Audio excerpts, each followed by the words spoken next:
अधस्तनं सूत्रं समिदबन्धनं प्रतिपादयति। पूर्वस्मिन् सूत्रे वयं ज्ञातवन्तः यत् कुशानां बन्धनप्रकारं तस्मिन्नेव क्रमे अग्रे उदगग्रे प्राग अग्रम इद्धमम। यहाँ पर इद्धम के बंधन हेतु जो यून होता है, यून अर्थात रस्सी, जो रस्सी होती है उनको किस प्रकार से फैलाना और युग्म को उन पर किस प्रकार से स्थापित करना, यज्ञ के संपादन हेतु जो संविदाओं की आवश्यकता होती है, उन संविदाओं की प्राप्ति हेतु या संविदाओं को लाने हेतु इस प्रकार से काष्ठ, संविदा मतलब काष्ठ, यज्ञ काष्ठ को लाने के लिए किस प्रकार से उनका बंधन करना है, ये इस सूत्र में बताया गया है कि सूत्रमिदं इद्म बंधनस्य निरूपणाय प्रवर्तते।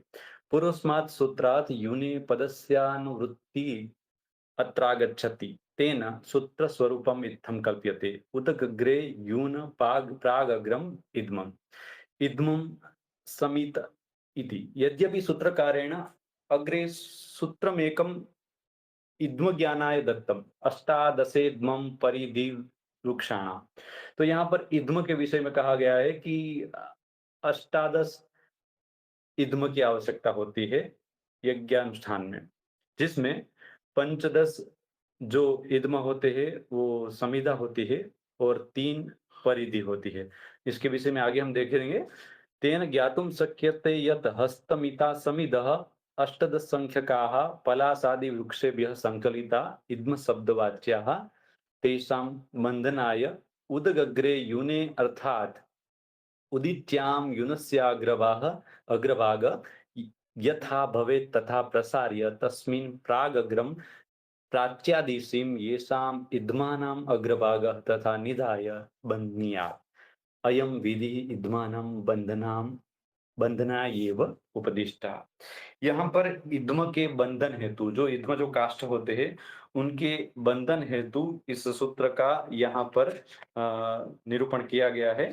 उसमें कहा गया है कि जो इद्म लाने के लिए जो यून होती है, रस्सी होती है, उनको किस प्रकार से फैलाना है। तो इसके लिए ये यहाँ पर सूत्र में कहा गया है कि उदगग्रे प्रागग्रम इद्मम्, मतलब जो रस्सी है उनको उत्तर से दक्षिण की ओर फैलाना है और जो इद्म है उनको पूर्व से पश्चिम की ओर रखना है और उनको अच्छी तरह से बांधकर यज्ञ स्थल पर लेकर आना है। ये बात यहाँ पर इस सूत्र कहता है कि इद्म लाने के लिए की विधि यहाँ पर दर्शाई गई है। उसी प्रकार से यहाँ पर आगे देखें तो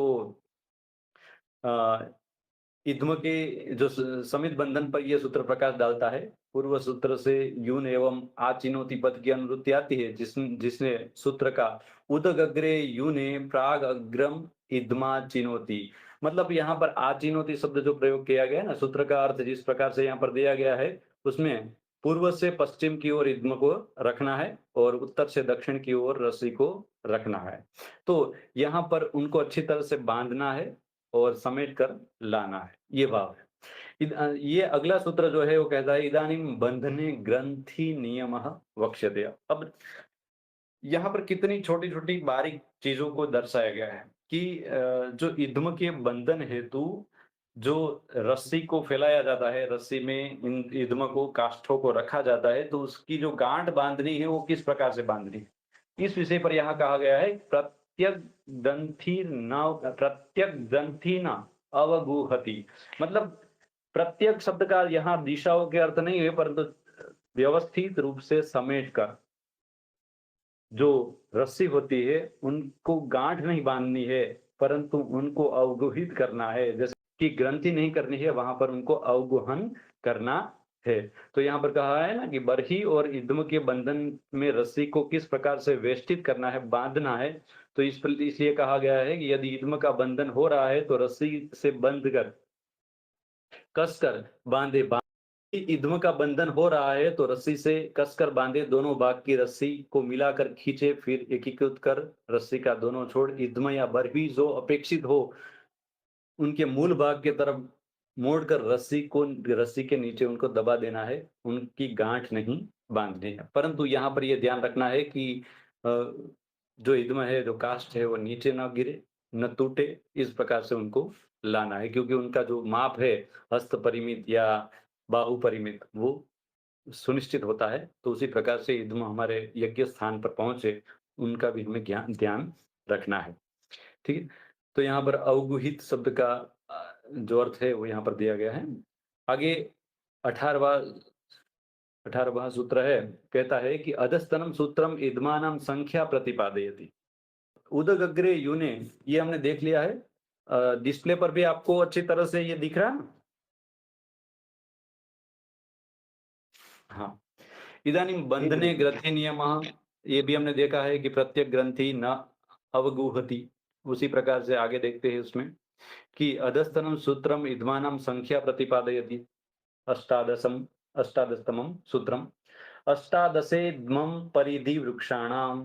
तो यहाँ पर इद्म की संख्या के विषय में बताया गया है कि इद्म की संख्या होगी 18, वो भी परिधि वृक्षाणाम अर्थात यज्ञ में उपयुक्त जो काष्ठ है, वृक्ष है, उनकी अष्टादश 18 समिदाओं की आवश्यकता होगी। 18वां सूत्र है और 18 समिदाओं का यहाँ पर वर्णन किया गया है।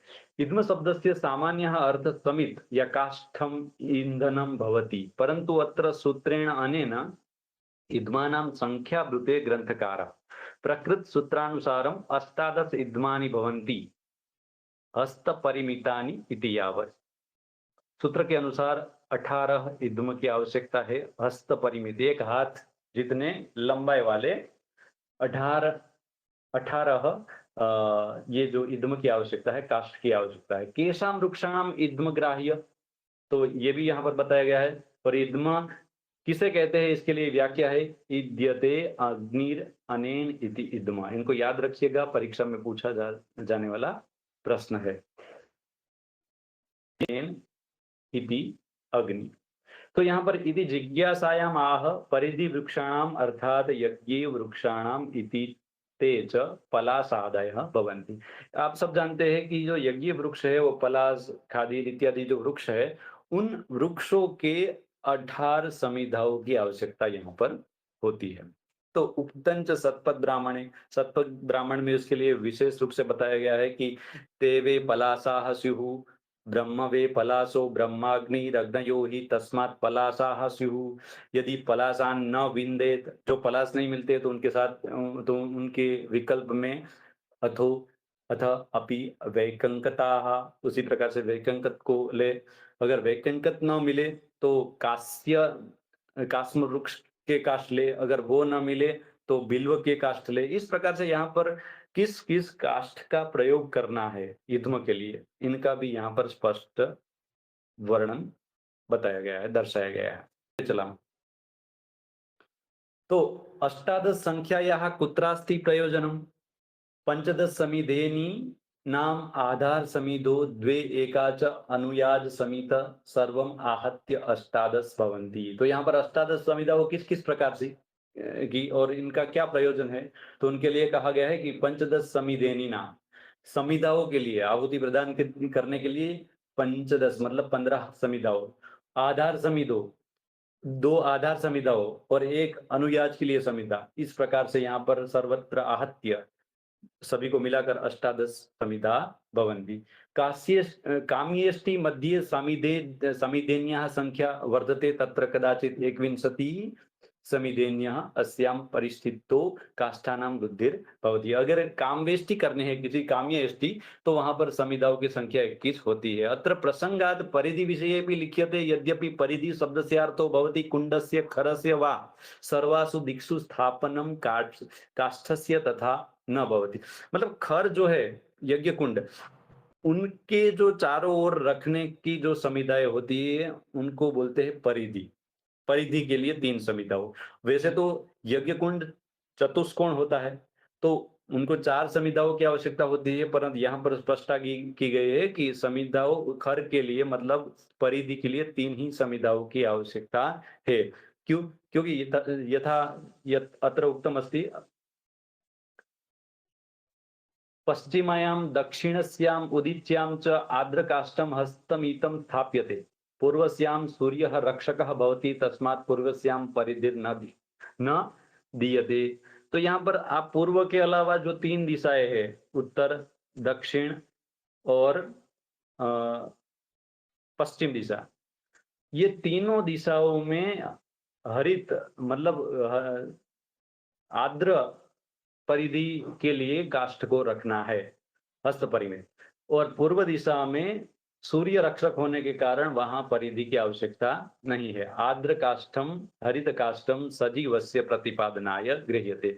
और आर्द्र काष्ठ का आहरण इसलिए करना है कि वो सजीवता का प्रतिपादन करता है, इसलिए आर्द्र मतलब गीली लकड़ी का काष्ठ यहाँ पर प्रयोग किया जाता है। तो यहाँ पर इस सूत्र में इद्म का निरूपण किया गया है और इसमें कितने प्रकार के कितने इद्म चाहिए, 18 चाहिए, 21 चाहिए, इसका क्या प्रयोजन है, ये इस सूत्र में इस जो ये जो सूत्र है अष्टादशे इद्मं परिधि वृक्षाणाम में दर्शाया गया है। उसी प्रकार से हम आगे देखें तो यजुर्वेद के द्वितीय अध्याय में एक मंत्र आता है, समीदसि सूर्यस्त्वा पुरस्तात् पातु कस्याचिद् भी सत्ये। अर्थात शपथ ब्राह्मण में आर्द्र समिति की परिधि रखने का निर्देश प्राप्त होता है। आर्द्र सजीव का द्योतक है और पूर्व दिशा में सूर्य रक्षक होता है, इसलिए पूर्व दिशा में समिधा रखने की मतलब परिधि रखने की आवश्यकता नहीं होती। अब यहाँ पर अगला सूत्र है, कहता है अत्र विकल्प पक्ष इद्मस्य।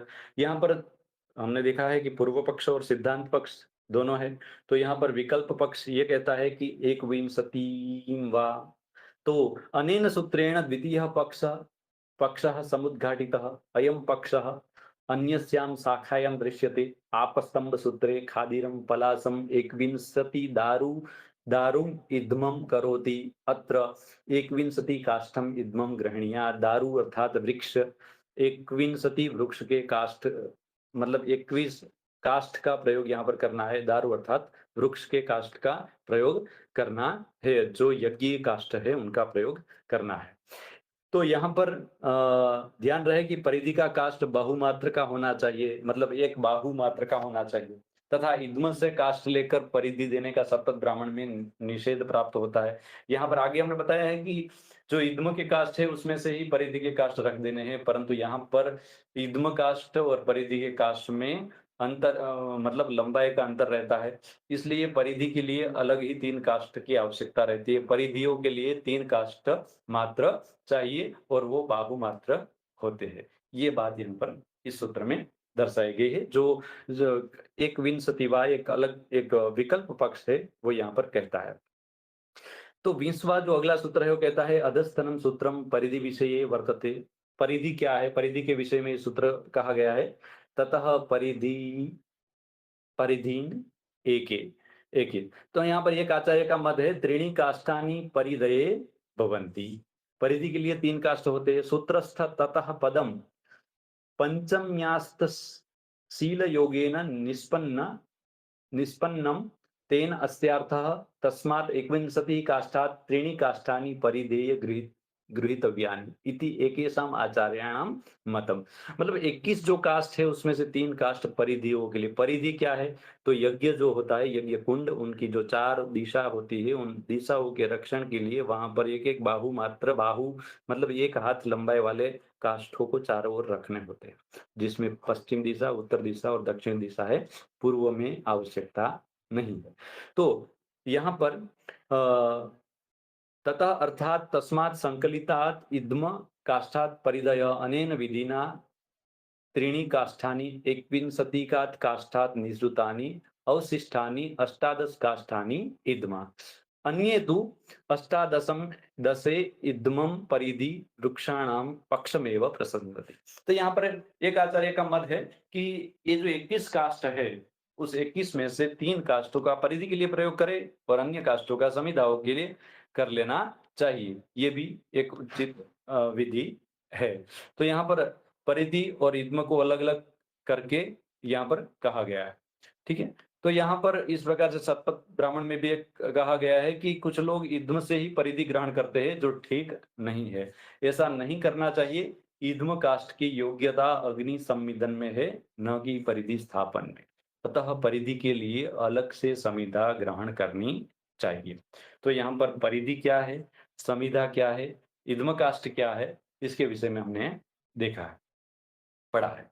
अब आगे हम 21वां सूत्र देखते हैं। इसमें सूत्रमिदं प्रणयनीय काष्ठस्य अर्थात समिदः बंधनार्थम यूनस्य कृते वर्तते। तो यहाँ पर इस सूत्र में 21वें सूत्र को हम देखें तो 21वें सूत्र में प्रणयनीय काष्ठ के विषय में बताया। प्रणयनीय काष्ठ क्या है, ये आप सब इसके विषय में आगे भी हमने एक बार चर्चा की थी, हमारे कक्षाओं में हुई है। ये अग्नि का जो प्रणयन करना होता है, एक कुंड से व्याहपत्याग्नि से आहवनीय अग्नि में या दक्षिणाग्नि में अग्नि को स्थानांतरित करना, ले जाना, उनके लिए जो काष्ठ की आवश्यकता होती है उनको बोलते हैं प्रणयनीय काष्ठ। तो ये बात यहाँ पर स्पष्ट समझ लेनी है कि प्रणयनीय काष्ठ क्या है और अग्नि प्रणयन क्या है। अग्नि प्रणयन मतलब एक कुंड से, एक खर से दूसरे खर में अग्नि का स्थापन करना, उनको बोलते हैं अग्नि प्रणयन। तो यहाँ पर उनके लिए जो संविदा होते हैं, उनके बंधन के विषय में यह सूत्र कहा गया है कि अपरिमितम प्रणयनीयम त्रियुनम। यून शब्द का अर्थ आपको पता है, यून अर्थात रस्सी, दोरडू। स्रोत यागे प्रथमम ग्राहपत्यादानम भवति, ग्राहपत्याग्नि मुख्य ग्राहपत्य खरादेव खर इति कुंडम अग्निराहरणं कृत्वा आहवनीयादिषु स्थाप्यते। आहरणम् इद्मकाष्ठे भवति, गार्हपत्याद् आहवनीयं प्रति इद्मकाष्ठे हि अग्निरानयन प्रणयनम कथ्यते। प्रणयनम इदम काष्ठे ही क्रियते। ये जो प्रणयन होता है ना, वो काष्ठ के द्वारा किया जाता है। और ये जो प्रणयन होता है, उनकी एक विधि होती है। उसके लिए किस प्रकार के काष्ठ की आवश्यकता है, इसके विषय में इस सूत्र में कहा गया है। प्रणयनार्थम इदम प्रणयनीय अपरिमितम बहुतरम अधिकतरम च कुर्यात् अयं भावः अष्टादश संख्यान्वितः इद्म भवति तस्मात् इद्मात् एकम काष्ठम अधिकम गृह्णीयात्। तो यहाँ पर ये कहा गया है कि जो अग्नि प्रणयन हेतु जो आपने अग्नि यज्ञ संपादन हेतु आपने जो अष्टादश काष्ठों का आहरण किया है, आवंटन किया है, उसमें आप एक अधिक काष्ठ को जोड़े।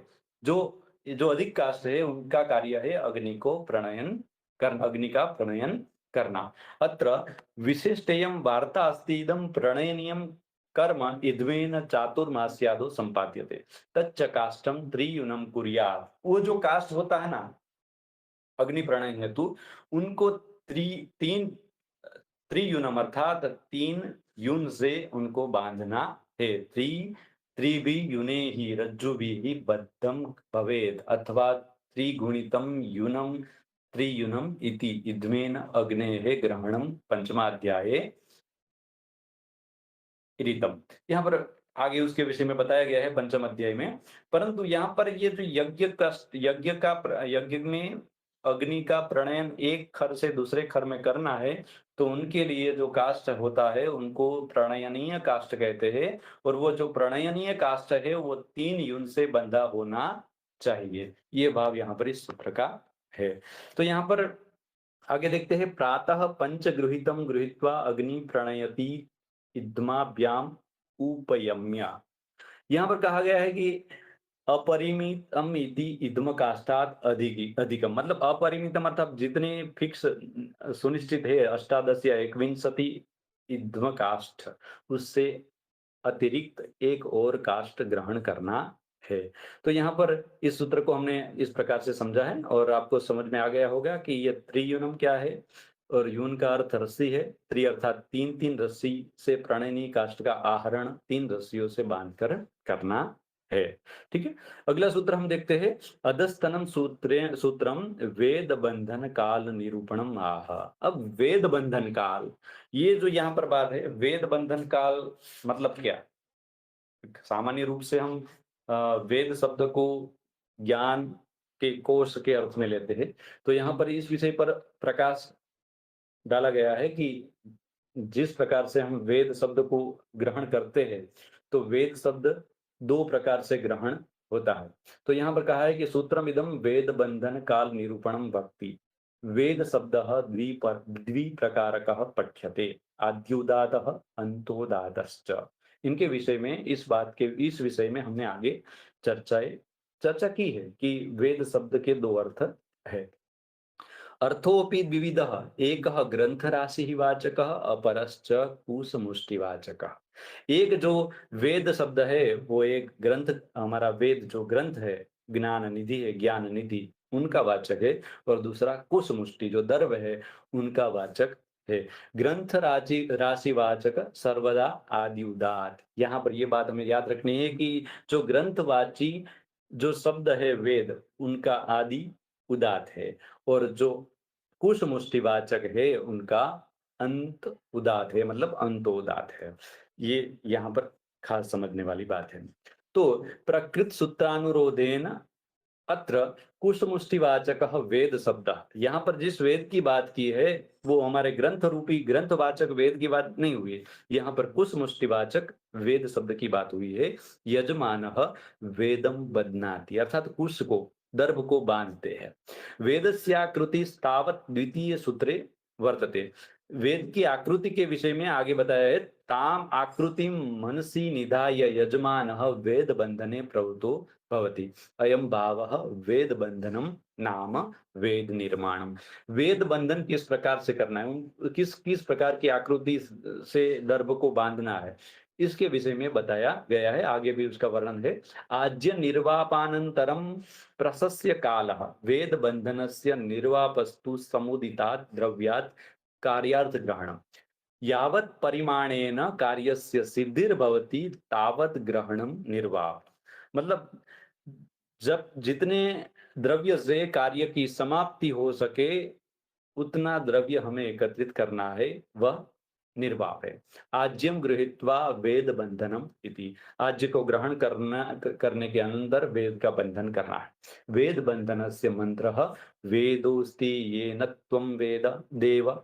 इस प्रकार से यह मंत्र है। तो इस मंत्र का पाठ करके वेद बंधन करना है। ठीक है। तो यहाँ पर कुश मुष्टि के विषय में बात है। कुश मुष्टि से हमारे यहाँ पर यज्ञ अनुष्ठान में हम दर्भ का प्रयोग किस किस कार्य में करते, प्रोक्षण के लिए करते हैं, मुद्रिका बनाने के लिए करते हैं, उनका आकार किस प्रकार का है वो हम आगे यहाँ पर देखेंगे। अध्यस्तनम सूत्रम वेद बंधन प्रकारम प्रतिपादयति।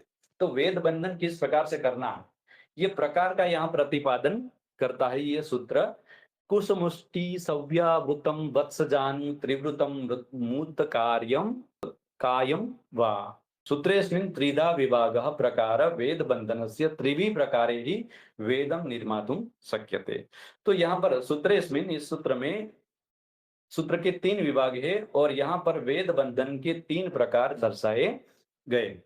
तो प्रथमस्तावत् कुश मुष्टिम सव्यावृतम वत्स जानू इति। तो यहाँ पर एक कुश मुष्टि लेकर, कुश अर्थात दर्भ की एक मुष्टि का ग्रहण करके उनको किस प्रकार से बांधना है, तो कि अच्छी तरह से उनको ऐसे मरोड़ना है जिससे वो वत्स जानू इति, मतलब जैसे एक बैठा हुआ जो गौवंश होता है, बछड़ा, उनके पैर जैसा आकार बन जाए। सूत्रकारेण कुसमुष्टिर एव अंकिता संख्या न विहिता। यहाँ पर कुसमुष्टि में कितने दर्भ लेने हैं वो संख्या स्पष्ट नहीं है, परंतु एक कुसमुष्टि में 50 से 51 दर्भ आते हैं। तो यहाँ पर ग्रंथांतरेषु वदेश्य कुसमुष्टि संख्या विषये चिंतनम दृश्यते। आगे हमें इस विषय में चिंतन मिलेगा। तेन एक 50 कुशपत्राणाम मुष्टिरत्र गृह्यते। मतलब 51 प्रकार कुशाओं को यहाँ पर ग्रहण करने की बात है। एक 50 कुशपत्राणाम मुष्टिमादाय सव्यावृतम अर्थात सप्रदक्षिणावृतम मोटन द्वयकरणेन उपविष्ट वत्सजानु सदृशः वेद निर्मीयते। तो यहाँ पर बछड़े के जो पैर जैसा वेद निर्माण, जो यज्ञ करने वाले, जो पुरोहित कर्म करने वाले जो छात्र है उनको तो पता ही होगा कि ये किस प्रकार से उनका निर्माण करना है। यथा उपविष्टस्य वत्सस्य जानुर्भवति तथैव आकृतिं कुर्यात् कुशेः इति प्रथम पक्ष। एक पक्ष ऐसा कहता है कि वत्स जानु सदृशः वेद बंधनम कुर्यात्, तो उस प्रकार से वेद का बंधन करना है, उस प्रकार से दर्भ को बांधना है। अतः द्वितीय पक्ष, अब दूसरा पक्ष कहता है त्रिवृतम वेण्याकारम यथा स्त्रीणाम केश प्रसादनम भवति प्रथम भागत्रयेषु केश संसाधनाम विभागः तदनुरज्जु निर्माण विधिना त्रयाणां साहचर्येण एका वेणी निर्मीयते त्रिगुणिता तथैव सप्तदश सप्तदश इति भागत्रयेषु कुशानां वर्गीकरणं ततश्च त्रिगुणात्मिका वेणी कर्तव्या इति द्वितीयो विधिः। अन्तिमः मुतकार्यं मुताकारः अन्नग्रहण पात्रं तृणादि निर्मितं शब्दांतरेण गोलाकारम वृत्ताकारम वा कुर्यात्। यहाँ पर दूसरा जो पक्ष है कहता है कि जैसे केश बंधन होता है, महिलाओं के का जो केश बंधन वेणी के आकार का किया जाता है, उसी प्रकार से 17-17 दर्भ की कुशाओं को लेकर उनको 3 भाग में बांटकर जैसे वेणी बनाते हैं उसी प्रकार से उनको बांधना है। ये दूसरा पक्ष है।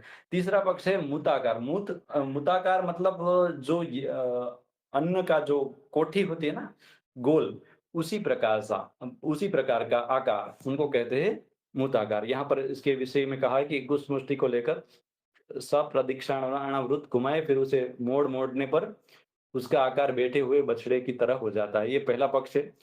दूसरा प्रकार त्रिवृत है अर्थात वेणी के प्रकार का है, और तीसरा प्रकार मुताकार अर्थात अनाज रखने के लिए जो मुंज रखा जाता है आदि के बने हुए पात्र गोलाकार कुशाओं को गोलाकार के रूप में भी बनाए जा सकते हैं।